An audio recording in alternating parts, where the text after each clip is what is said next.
It's 2024. It's actually New Year's Day, and the video you're about to see, I originally had planned to complete in the fall. It's about my trip to Oshkosh in 2023 and my plan, which I executed, to stop in Canada on the way home and visit the small town that I was born in. I hadn't been back to this town in 49 years, if you could believe it. So that was really the intent.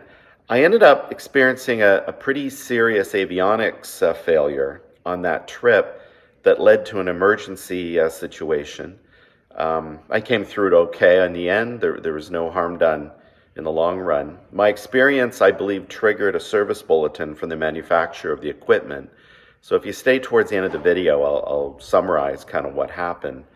But again, the intent was to show off how effective flying your small plane in RV-12 can be and going to places that I just would not drive to. Anyhow, hope you enjoy this.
After an incredible week at Oshkosh, it was time to leave for Marathon. Now, if I was to drive there from where I live in New Jersey, it would be an incredibly long 17-hour drive. So flying was the option. A direct flight from New Jersey is still a long way to go, but I'm at Oshkosh. I'm partway there already. So this was the plan. The first day I was going to head up to the Canadian border and stay over, and then head into Canada the next day.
Bravo Charlie, we'll report clear of the zone to the north.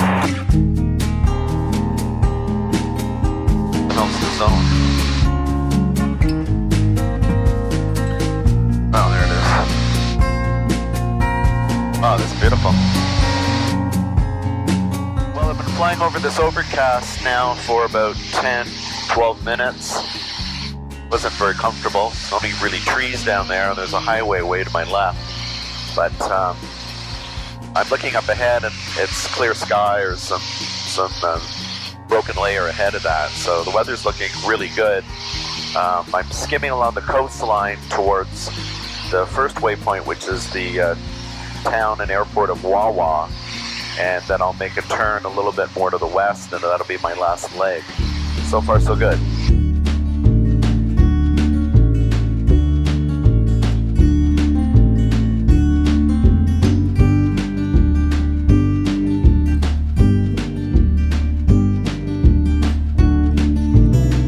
Well, I've made it to Wawa, which was one of my flyover points on this flight plan. I can see the runway straight over that way for Wawa, and that's a cute little town. I remember it growing up. We used to drive through it on our way to visit another town here in the northern part of Canada where my grandparents lived. At this point, the main highway kind of goes inland. The shoreline's here. There's a electrical height with a high tension transmission line goes this way, which I'm pretty much going to follow as a bit of a shortcut. There's a national park just up ahead here as well. It's pretty isolated, but this is the last leg. It's only about 80 miles to go. Well, I'm now only about 30 minutes out. The winds are pretty ferocious, so I went down lower to get out of the winds. So it was pretty bumpy at the level I was at. It's more bumpy down here, but at least I've got a little bit more ground speed. I'm north of 100 knots there, but it's it's not too impressive. The good news is that I'm going along a high tension power line area. There's a lot of logging roads here, so in a worst case scenario, I've got a place to put down. The bad news is they don't build logging roads very straight, I've noticed, and I won't have a whole lot of options if I had to set down.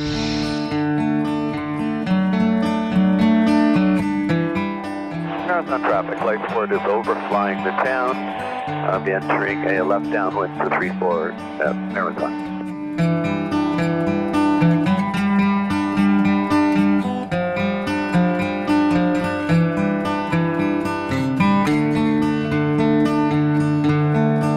Marathon traffic, light sport is doing a 1 mile left base for runway 34 Marathon. The light sport is telling under intersect, telling under visual. I'll be number 2, coming behind you on 3-4. Yeah, be advised the Marathon, there's a lot of birds over the field right now. Thank you.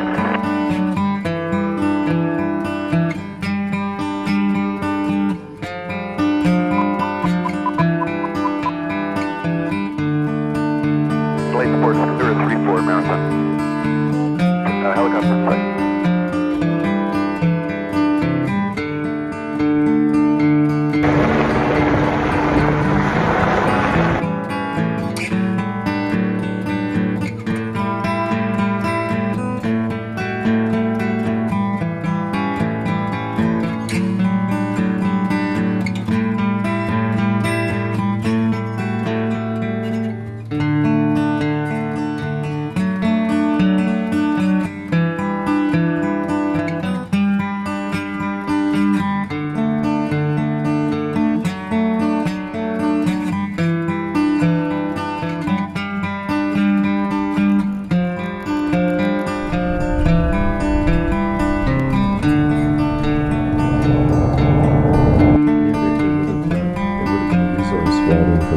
Yeah, they had all.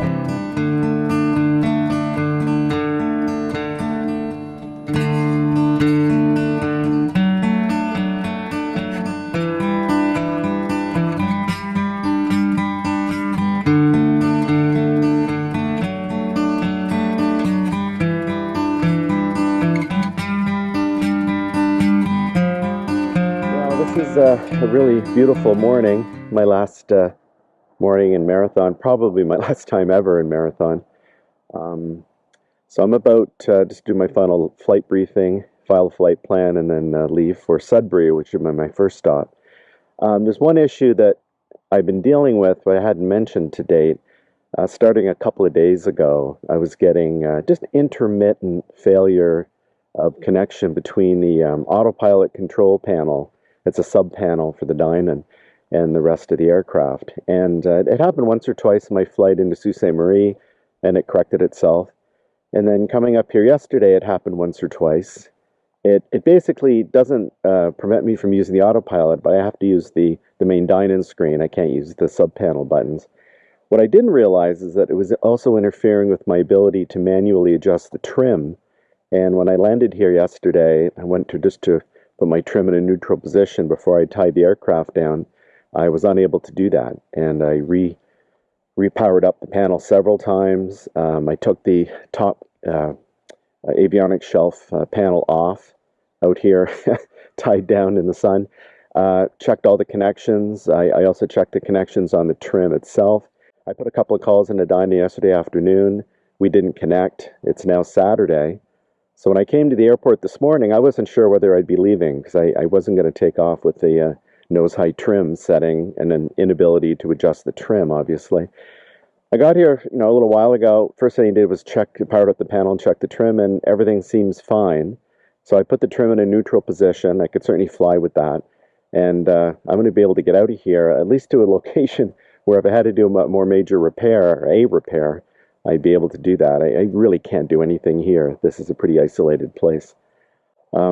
Anyhow, I didn't have a very restful night worrying about what I was going to find here this morning. It's an intermittent problem, which are the worst to deal with. And I know I'll be dealing with this one in the weeks to come, sorting it out. Okay, I guess let me do my pre-flight planning and get in the air.